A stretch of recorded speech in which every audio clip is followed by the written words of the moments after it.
l'Éternel des armées.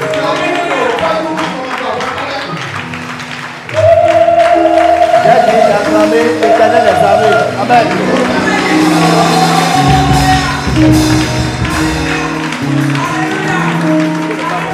Amen. Amen. Merci beaucoup. Assoyez-vous. Merci beaucoup. Assoyez-vous, chers frères. Nous vous saluons dans le nom précieux de Jésus de Nazareth. Et vous souhaitons la bienvenue ici dans la maison de l'Éternel. Vous avez choisi la bonne part, vous êtes au bon endroit ce matin au nom de Jésus de Nazareth. Alors, une fois encore, je voudrais vous demander, acclamons ensemble l'Éternel des armées. Je voudrais que tu acclames Jésus de Nazareth. Amen. Merci beaucoup. Dieu vous bénisse. Amen. Je voudrais bénir le nom de l'Éternel pour sa grâce sur ma vie. Cette grâce qui me permet d'être devant vous ce matin. Ça n'a jamais été un acquis d'avance, c'est un privilège. Que Dieu soit béni pour son onction, pour sa fidélité, pour sa grâce. Je me dois également de respectueusement saluer l'homme de Dieu, celui dont nous travaillons sur le leadership ici. Je prie que Dieu loigne davantage et le conduise dans tout ce qu'on a dit. Répondez Amen toutes les fois que vous entendez nos prières. Que la grâce de Dieu repose sur sa vie. Au nom de Jésus de Nazareth. À l'enterrement d'un homme de 85 ans, à l'enterrement, on va le très rapidement s'il te plaît. À l'enterrement d'un homme de 85 ans, à l'enterrement, le pasteur lève 2 feuilles.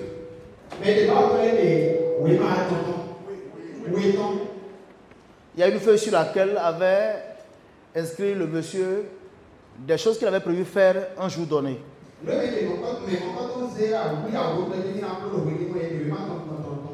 Et sur cette feuille, on pouvait lire, écrire à mon frère. Il m'a écrit à son frère. Pardonner à son voisin. Jeûner pour mon fils. Servir à l'église. Lorsque le pasteur lut cet écrit, il déchirait la feuille parce que le monsieur était déjà mort. Et souleva maintenant la seconde feuille,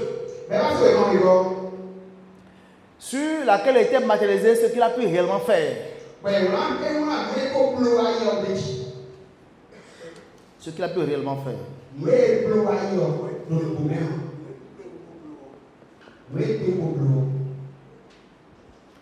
45 ans de télévision.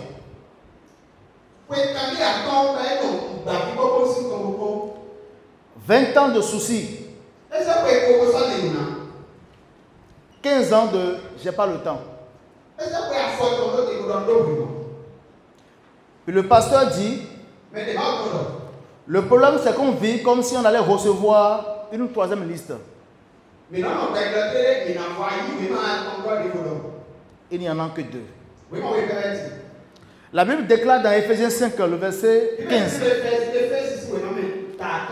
à 17, ceci.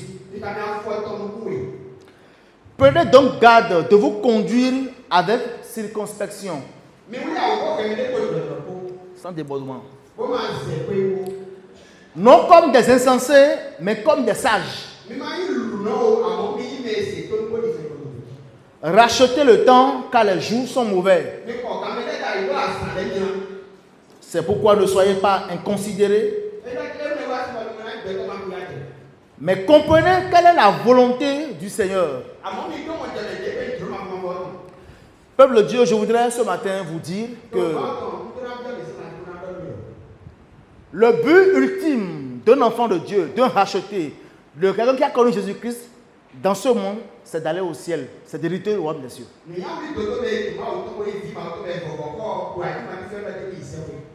Mais pendant que nous sommes encore sur la terre,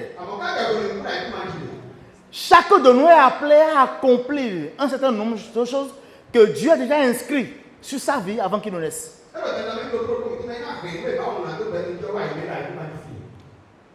Et pour cela, la ressource que Dieu donne à chacun de nous pour accomplir sa destinée, c'est le temps.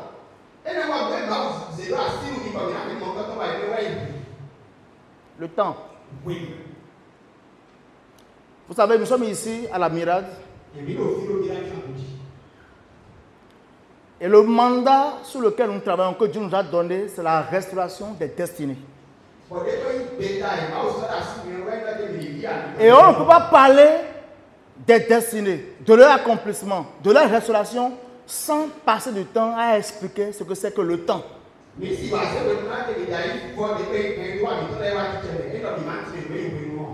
Je prie que quiconque ait traversé ce matin le seuil de cette maison, qui soit arrivé ici,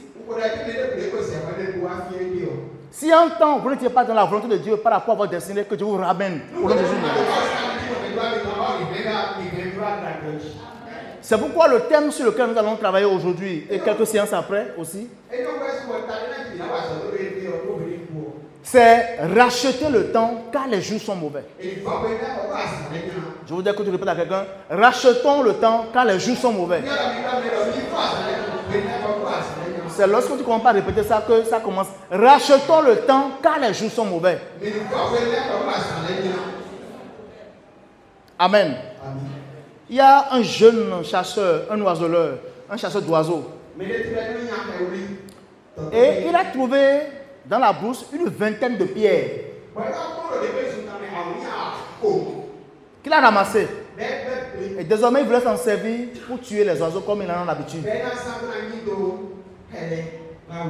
Pendant toute la journée, avec sa lance-pierre, il en a utilisé 17. Et il a pu tuer 4 oiseaux.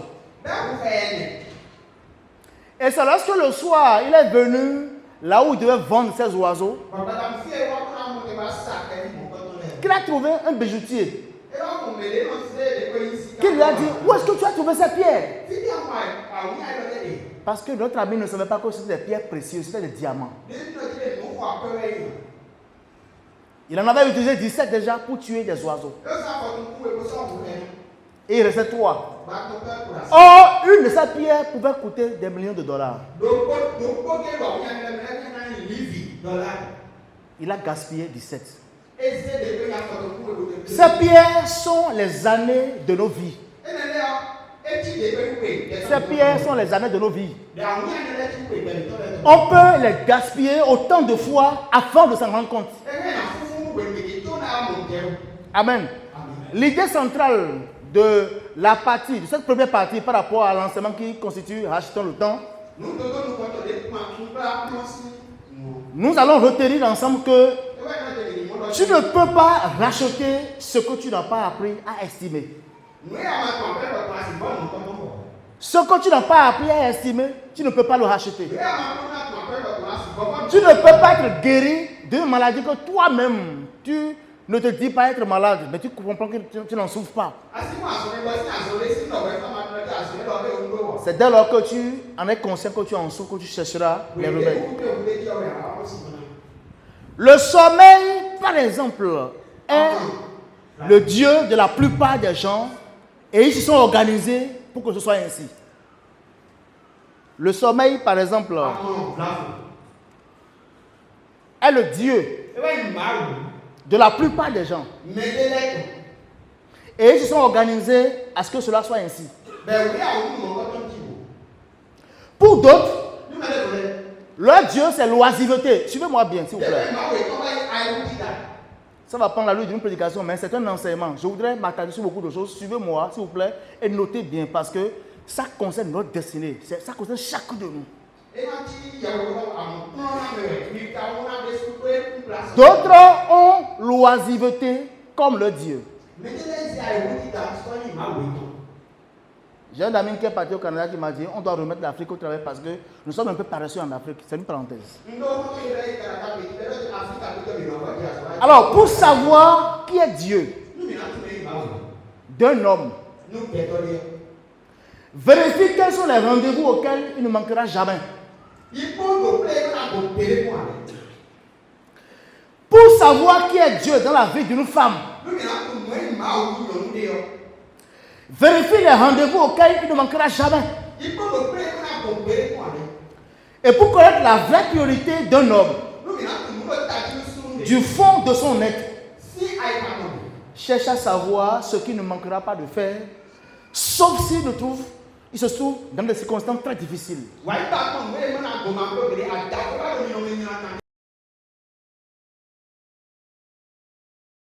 Christ tout à l'heure, on l'amène à l'hôpital.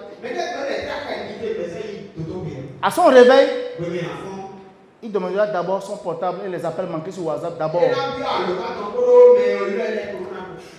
Avant de chercher à savoir qu'est-ce qu'il a amené, c'est qu'il a amené. Il y a des femmes, si on crie tout ce qui a un problème, la première chose qu'elles pourront faire, c'est qu'elles vont vérifier si elles ont leur portefeuille sur leur hanche d'abord. Est-ce que mon argent est là? D'abord, avant que tout le reste ne commence. Amen. Alors, tout temps dont on ne peut pas rendre compte est gaspillé. Tout temps dont tu ne peux pas rendre compte est un temps gaspillé.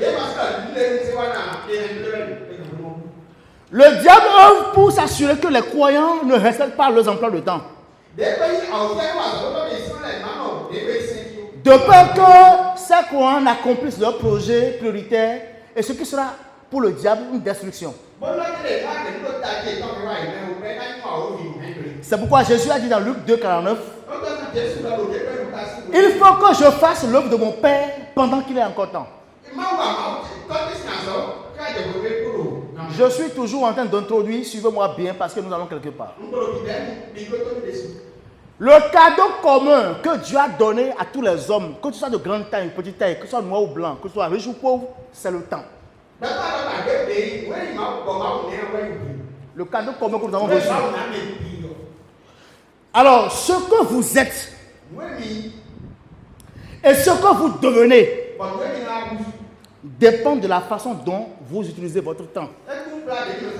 Je répète, ce que vous êtes et ce que vous devenez dépendent de la façon dont vous utilisez votre temps. Le temps ne peut pas être raté, mais les humains peuvent contrôler la façon dont il est utilisé. Le temps ne peut pas être arrêté, mais les humains peuvent contrôler la façon dont il est utilisé. Car le temps est la mesure de la vie. C'est-à-dire, la vie est mesurée par le temps. Et la Bible dit dans Ecclésiaste 3, verset 10 à 11, c'est Dieu qui parle. J'ai vu à quelle occupation Dieu soumet les fils de l'homme. Il fait toutes choses bonnes en son temps, mais il a mis dans leur cœur la pensée de l'éternité. Bien que l'homme ne puisse pas saisir l'œuvre que Dieu fait du commencement jusqu'à la fin. C'est-à-dire que Dieu vit dans l'éternité. Dieu n'a pas de commencement, Dieu n'a pas de fin. Mais il nous a placés dans le temps. Dieu est comme un trait qui vient de passer. On ne sait pas d'où ça a commencé, où ça finira. Toi, par exemple, tu es né à un moment donné, en 1929. Et en 2010, là, tu es mort. Dieu continue pas à exister. Le temps continue pas à exister. Toi, tu as existé à un moment donné. Et tu as fini à un moment donné. Cela dit, l'éternité est également mesurée par le temps. Et David dit dans Somme 39, verset 5, Dis-moi quel est le thème de ma vie, quelle est la mesure de ma vie. Ça veut dire que l'homme a eu faim. Et dans le Somme 48, verset 2, la Bible dit, enseigne-nous à bien compter nos jours, afin que nous appliquions à notre cœur la sagesse. Apprends-nous, parce que nous savons que nous avons faim. Apprends-nous à compter nos jours, à bien compter nos jours, afin que nous appliquions à nos cœurs la sagesse. Alors, ayant le même nombre d'heures par jour, d'autres accomplissent beaucoup et certains accomplissent peu. Pourquoi? La différence se trouve dans la manière dont les gens utilisent les 24 heures que Dieu donne à chacun de nous par jour.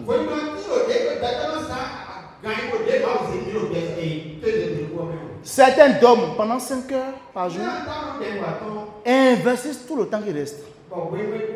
D'autres dorment pendant 15 heures par jour et s'occupent juste à donner les 9 heures là pour autre chose. Certains ont aujourd'hui 70 ans,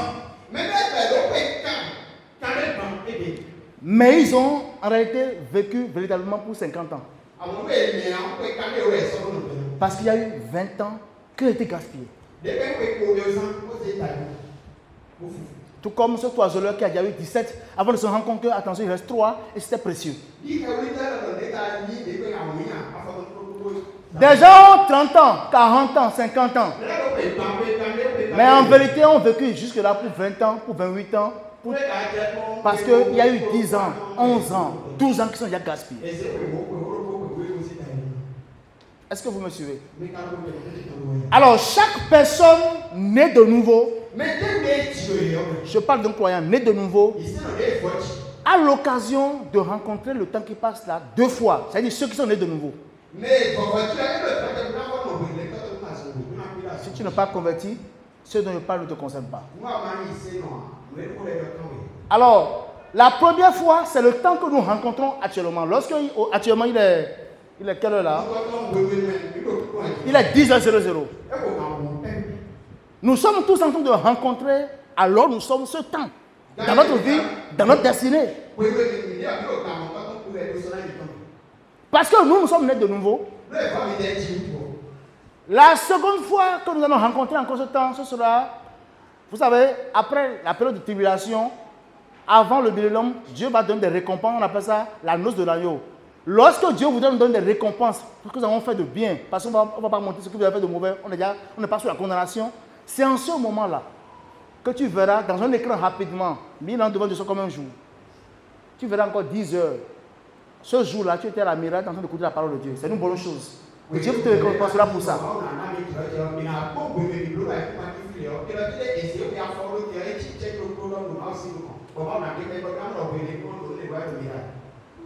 On va te montrer que à telle heure, tu faisais telle chose de bien, tu t'en de prier. Nous serons récompensés. Nous allons porter des couronnes pour ça. Celui qui n'a pas connu Christ n'a pas cette occasion. Lui se relèvera pour le jugement. Alors, pendant que c'est le cas, Dieu te demandera le compte de toutes les minutes, de toutes les secondes que tu passes sur cette terre à un moment donné. Et chaque seconde, chaque minute, ou chaque jour qui passe, s'il est perdu, il est perdu à jamais. Un insensé peut gaspiller de l'argent, mais le grain est censé gaspiller son temps.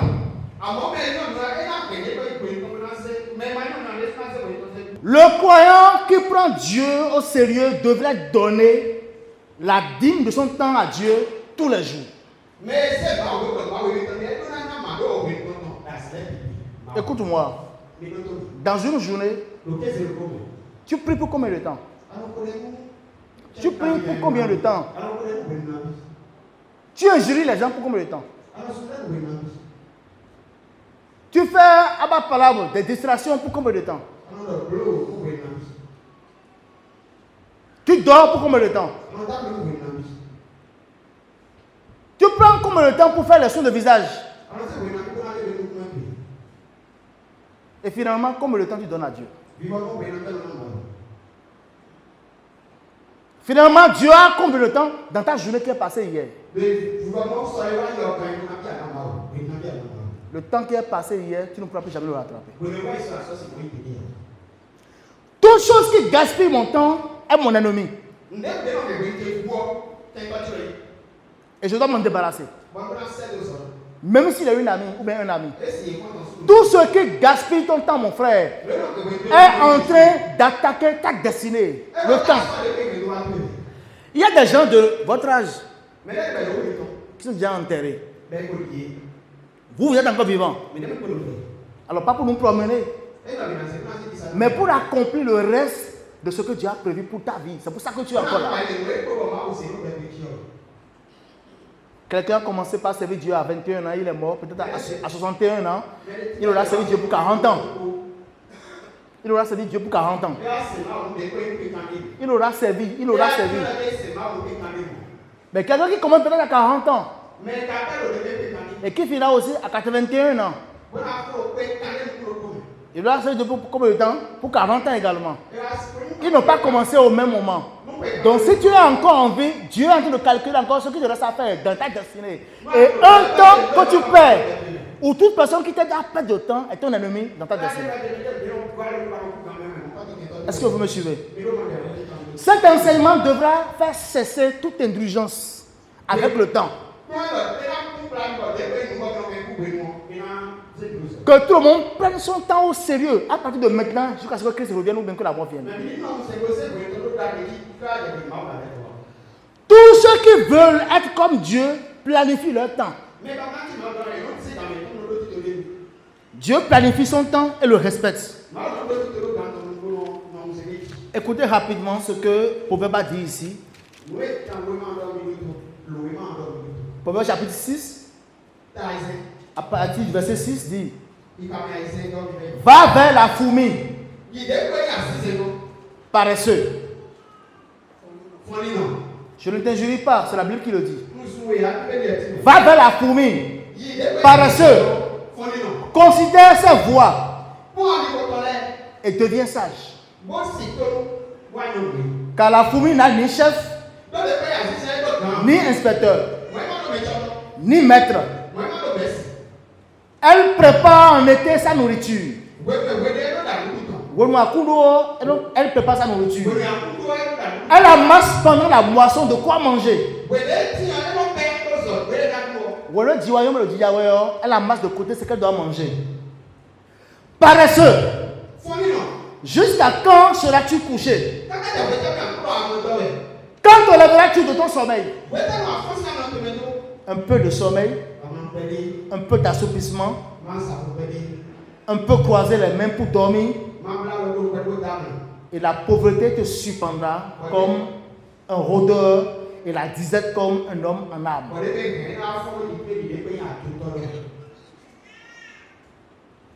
Azizeondo mende bain ganton mon choya mon bleu ya ma rodo yibo ikwen pon aliton le pon le noir ngon bo de nuan si men wonu akuwa do e don te gbon wonu igba na duo wonu ji yo ba ji jawe yo e don pe lo po nu e ba na duo. Et la Bible dit c'est vers la fin un peu de sommeil, un peu d'assouplissement. Ça dit des gens, il a fini de dormir. Il se lève encore, un peu d'assouplissement. Sans rien faire encore, il est fatigué. La Bible dit ici, croisez un peu les doigts. Pas fini encore, il s'en va dormir. La Bible dit, continue comme ça, et la pauvreté te surprendra comme un rôdeur. Est-ce que vous me suivez? Vous ne me suivez pas? Le frère, il est à l'église lundi, mardi, mercredi, jeudi, vendredi, samedi, dimanche. Il est dans la prière, dans la louange, dans la direction, dans l'enseignement, dans la prédication, dans la... Non, mon frère. C'est pas ça le salut. Dieu t'a donné une destinée. Nous devons impacter les gens et Dieu veut qu'il y ait un contenu dans ce que tu fais. Nous avons besoin de planifier les choses comme Dieu le fait, comme la famille le fait. Le frère a un examen demain, il ne veut pas étudier pour dire que Dieu fera. Et il est à l'église de jouer la batterie. Va prendre ton cahier, va étudier. Alléluia. Et la disette te surprendra comme un homme en âme. Job 14, verset 1 à 2 nous dit, l'homme né de la femme, sa vie est courte. L'homme né de la femme, sa vie est courte. Sans cesse agité. Il naît, sans cesse agité, sa vie est sans cesse agitée. Il naît, il est coupé comme une fleur, il fuit et disparaît comme une ombre. Psaume 118, verset 39 dit, il se souvient qu'il n'était que chair, un souffle qui s'en va et ne revient pas. Éternel, dis-moi, quel est le thème de ma vie? Quelle est la mesure de mes jours? Que je sache combien je suis fragile. Et dans Jacques 4, verset 13 à 14, la Bible dit, à vous maintenant qui dites, aujourd'hui ou demain, nous irons dans telle ville, nous y passerons une année, nous trafiquerons et nous gagnerons. Vous qui ne savez pas ce qui arrivera demain, car qu'est-ce que votre vie? Vous êtes une vapeur qui paraît pour un peu de temps et qui ensuite disparaît. Verset 15. Vous devrez dire au contraire, si Dieu le veut, nous vivrons et nous ferons ceci ou cela.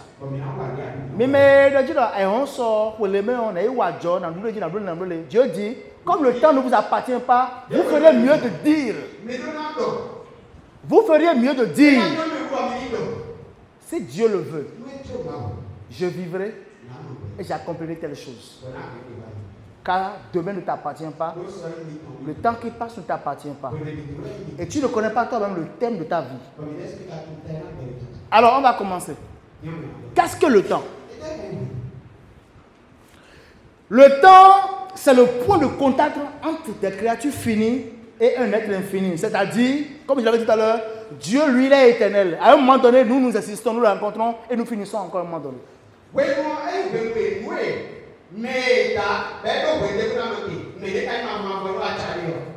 Nous sommes d'une nature temporelle. Nous avons un début et une fin.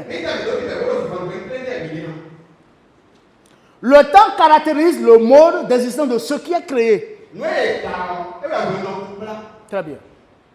Ce portable a été créé et a une durée de vie. Dieu t'a créé pour un temps. Tu ne seras pas éternel sur la terre. Et Dieu lui-même n'est pas impacté par le temps.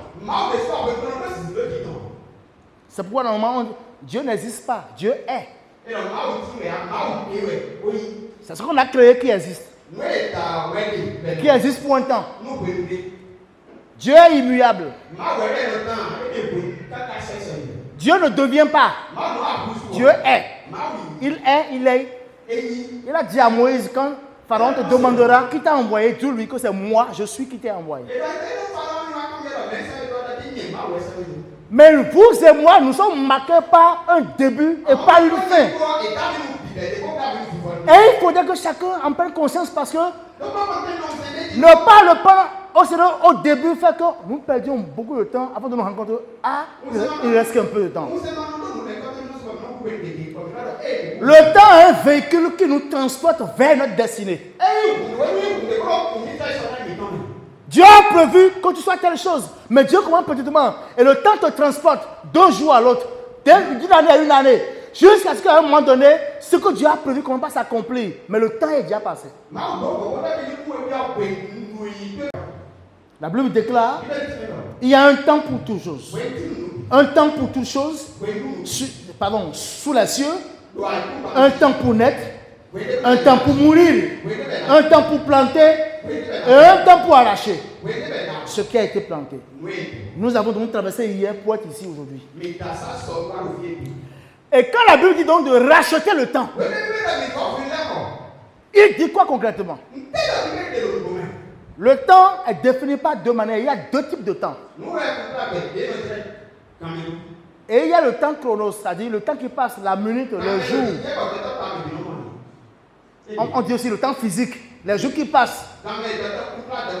Mais il y a également le temps qui veut dire kairos, qui veut dire le moment opportun, une saison. Une saison, une opportunité, des circonstances, le temps de Dieu, des occasions dans ta destinée.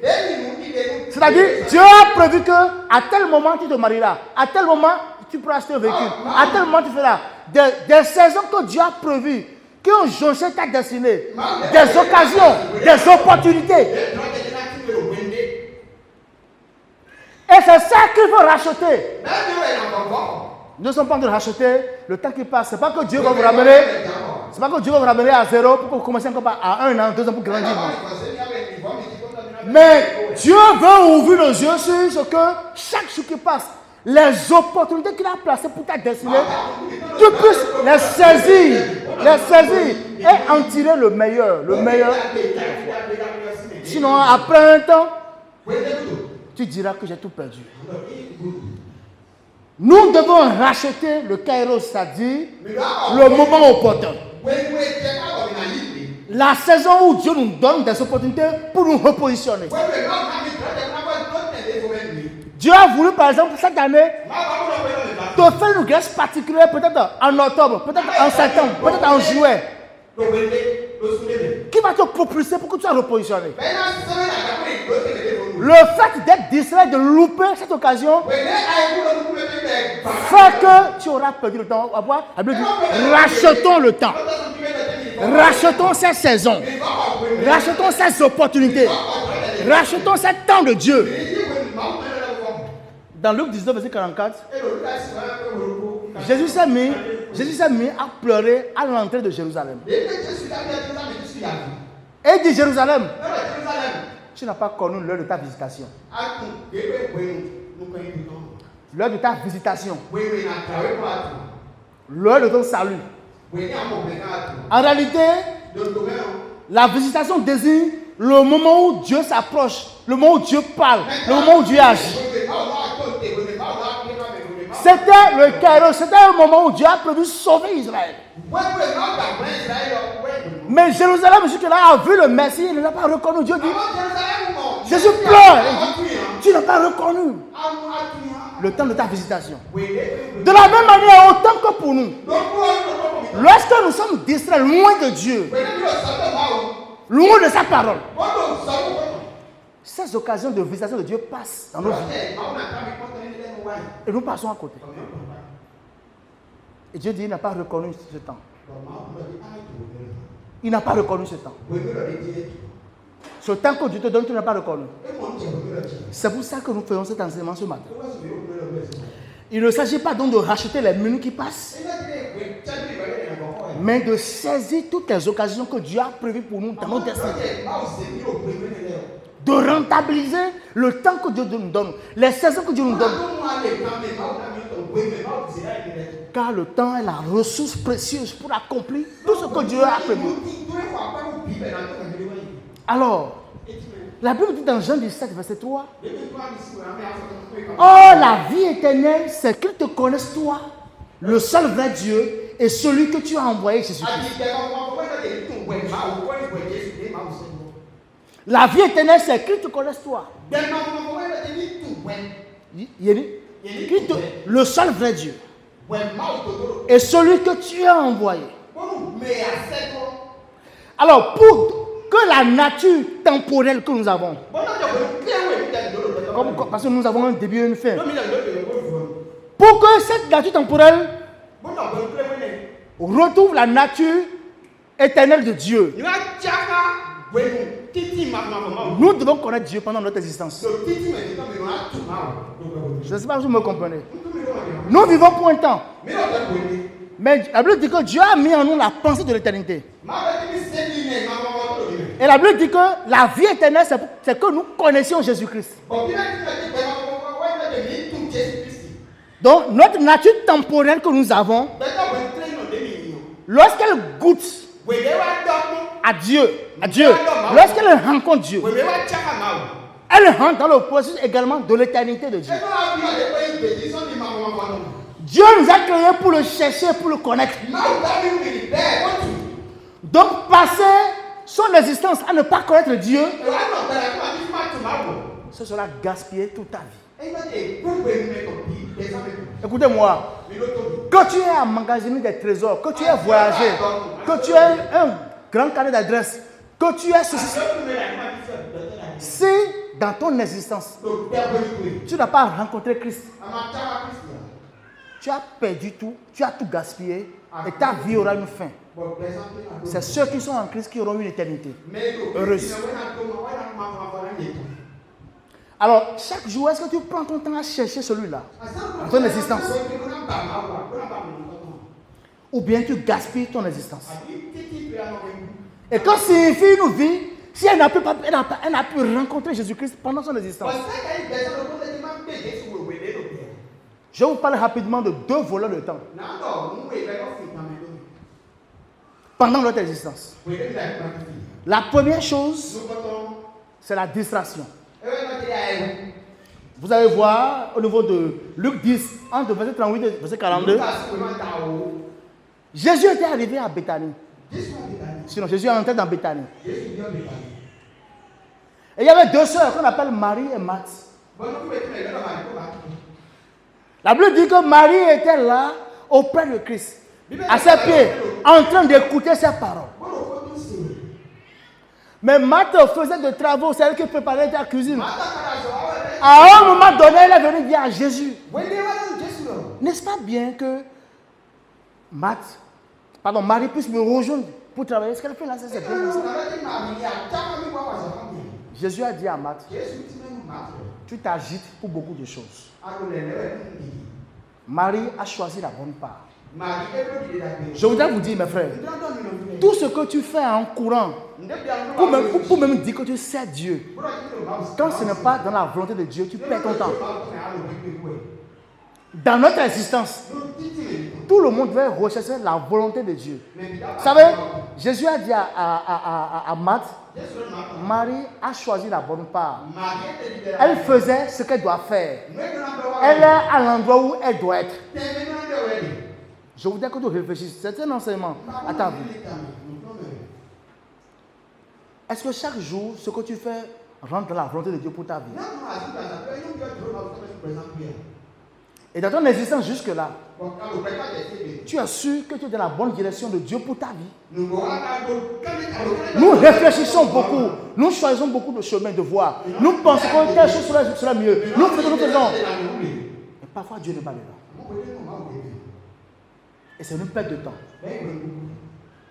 Il y a les distractions ordinaires qui font que parfois nous sommes occupés par des choses qui n'ont aucune valeur, qui ne nous donnent aucune productivité. Des chrétiens qui vont au service, qui sont devant un ordinateur, mais qui sont en train de voir des pages de TikTok, des pages de Vlisco. Mais il dit qu'il a occupé. Le monsieur de 85 ans dit, il a passé 15 ans, il dit, je n'ai pas le temps. Même quand il dit, je n'ai pas le temps. Mais il ne fait rien là. Est-ce que tu t'occupes sur une journée pour l'accomplissement de ta destinée? Alléluia. Vous me suivez? Vous me suivez? Est-ce que chaque jour, tu t'occupes pour l'accomplissement de ce que Dieu t'a montré? Il faut que je fasse le rôle de mon Père pendant qu'il est encore temps. Parce que je suis là. Marie était à côté de Jésus-Christ. Mais Marthe était dans la distraction. La distraction, c'est tout ce qui t'amène à perdre le temps. On n'a pas cherché que tout ce qui t'amène à perdre le temps, c'est de la distraction. Je n'ai pas dit qu'un homme doit être travailleur de 0 à 0 heure. Ce n'est pas ça. Il y a un temps pour se reposer. Il y a un temps pour le sommeil. Il y a un temps pour se distraire. Il y a un temps pour jouer. Mais il y a un temps aussi pour se concentrer. Le monde entier attend la révélation des enfants de Dieu, des fils de Dieu. Le monde veut voir des choses extraordinaires.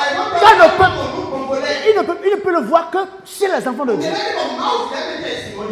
Et cela se manifestera lorsque chacun aura pris son temps au Seigneur.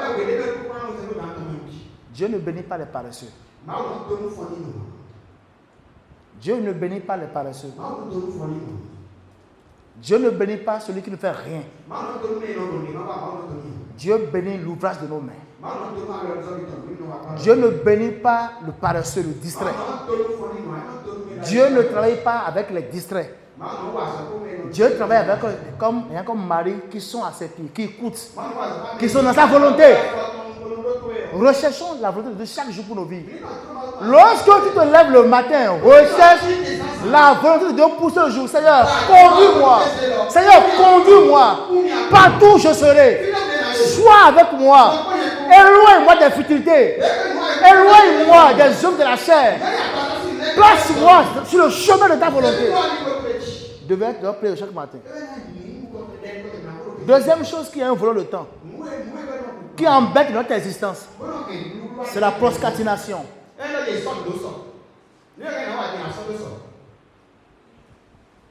Prions à 0h et dit non, je préfère commencer à 1h. Allons évangéliser à 16h et dit non, que nous on va préférer commencer à 18h. Fais tel travail qui te concerne à midi. Tu dis non, un peu le sommeil d'abord. Et tout ce qu'il faut commencer, l'homme remet à demain. L'homme remet à demain. L'homme remet à demain. Même des femmes mariées, il est temps de faire la cuisine. Elle préfère bavarder encore un peu dehors là. Ça, c'est ça qu'on appelle les petits détails qui construisent dans votre vie. Pas fini. On dira que tu as 80 ans, mais que tu as vécu pour 60 ans. Il y a eu 20 ans qui ont été gaspillés. Remettre à plus tard toutes les fois que tu as fait de bonnes choses. Il est temps de faire quelque chose. Tu dis non, je vais faire. Excusez-moi beaucoup, hein. C'est la paresse qui fait ça. Et les enfants de Dieu ne peuvent pas être paresseux. Il y avait un moment où à l'église, des jeunes voulaient s'attrouper et un lundi matin, j'allais au service que j'avais des jeunes attroupés à l'église. Un matin, lundi matin, qu'ils veulent faire quoi là? Non, comment ça? Allez travailler! Lundi matin. Nous avons besoin de prendre nos temps au sérieux. Car Dieu les a pourvus pour que nous accomplissions notre destin. D'autres sont morts hier. Ils auraient souhaité encore avoir l'occasion pour accomplir. Quand ils ont constaté là-bas que j'avais perdu tout le temps.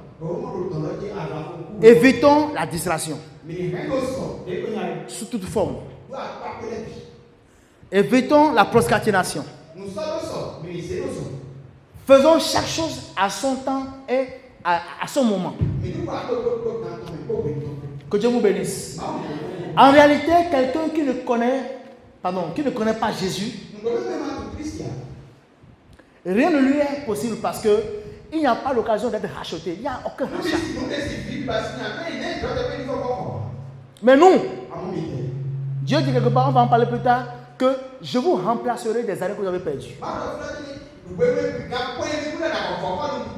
Et cela intervient lorsque chacun prend conscience que, attention, Seigneur, je reconnais qu'en réalité, j'ai perdu beaucoup de temps dans la futilité. Le monsieur a écrit, demain, je pardonnerai mon voisin. Demain, je servirai l'Éternel.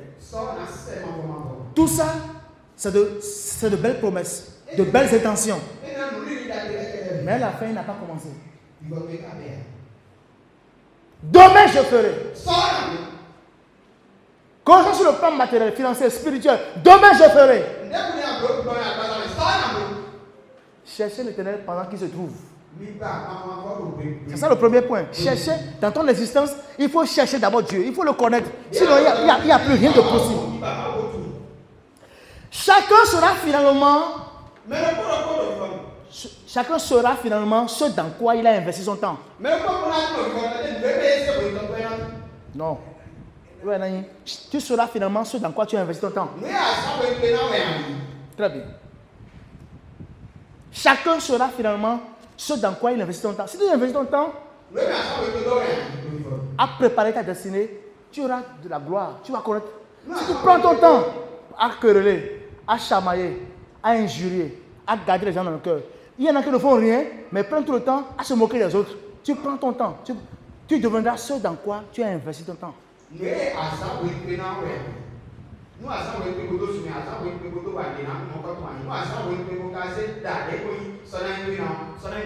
Alléluia. Ton temps qui passe est la plus grande richesse que Dieu t'a donnée. Nul ne peut échapper de devenir ce dans quoi il investit son temps. Les gens occuperont dans le royaume des rangs selon la manière dont ils auront utilisé leur temps.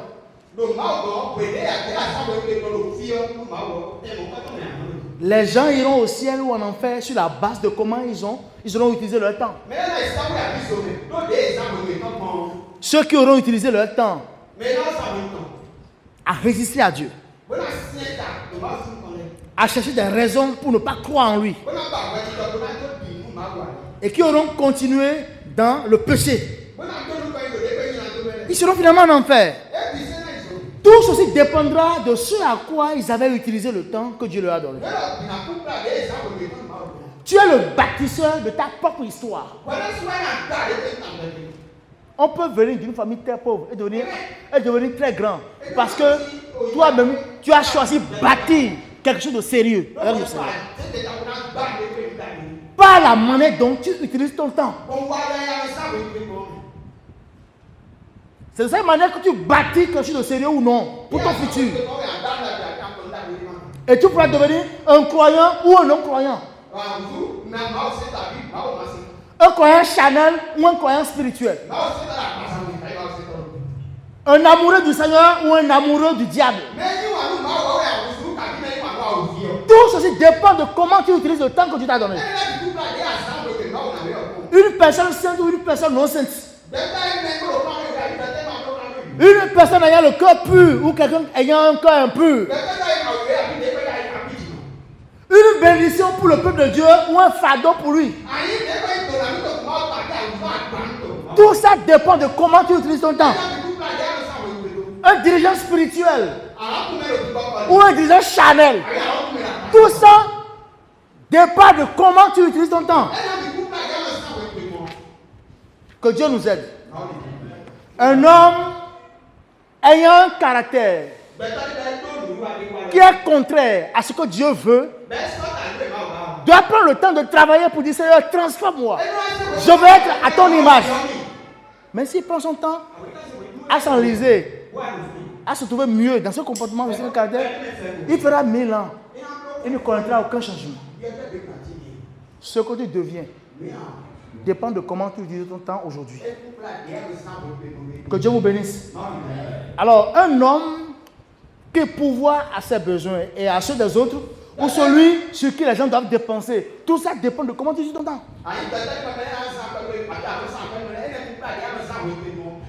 Alors, dans une journée, je reprends. C'est la prière qui prend ton temps? Allez fort. C'est la prière qui prend ton temps? Des gens même vont aux toilettes, ils font 45 minutes. Je ne sais pas ce qu'ils sont de laver là-bas. Ils prennent 1 heure de temps. Dans une journée. Mais dans tout ça, tu donnes combien à Dieu? Je me rappelle quand j'étais encore enfant, mon père allait aux toilettes avec sa radio, écoute tout le journal aux toilettes et reste là pour tout. D'accord. Mais finalement, combien tu donnes à Dieu? C'est quoi j'ai dit aujourd'hui? Tu ne peux pas racheter ce que tu ne penses pas avoir perdu. Ce que tu n'as pas estimé, si on en parle aujourd'hui, tu ne peux pas le racheter. Alors, tous ceux qui prendront conscience que, attention, nous avons perdu le temps, Dieu va les restaurer au nom de Jésus. Amen. Ne permets pas aux gens qui ne vont nulle part. Ne permets pas aux gens qui ne vont nulle part. Qui ne vont nulle part, de transformer ta maison en un lieu dans lequel les gens ne vont nulle part.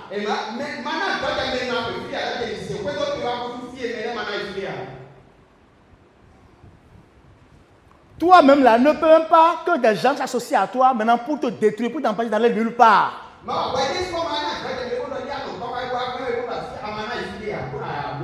Désormais, Que ton temps soit précieux pour toi, précieux pour Dieu et précieux pour l'humanité. Que Dieu te bénisse.